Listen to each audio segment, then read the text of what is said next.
रमज़ानुल मुबारक में इफ्तारी के 10 आदाब।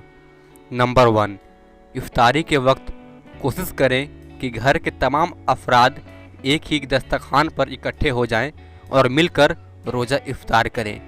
नंबर 2, इफ्तारी के वक्त अपने बच्चों को ज़रूर शामिल करें। नंबर 3, इफ्तारी से 5 से 10 मिनट पहले दस्तरखान पर इकट्ठे हो जाएं।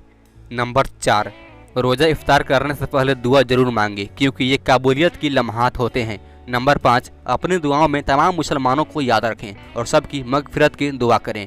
नंबर 6, रोज़ा इफ्तार करने के लिए खजूर का इस्तेमाल करें और खजूर ना हो तो पानी से ही इफ्तार कर लें। नंबर 7, रोज़ा इफ्तार करते वक्त सब्र और हौसले से काम लें। नंबर 8, रोज़ा इफ्तार करने के बाद बहुत ज़्यादा खाने से गुरेज करें। नंबर 9, खाना इतना खाएं जितना हजम कर सकें ताकि आपकी नमाज में कोई खालत फ़ायदा ना हो। नंबर 10, इफ्तारी के बाद अल्लाह पाक का शुक्र अदा करें और नमाज मगरिब की तरफ गामज़न हो जाएं।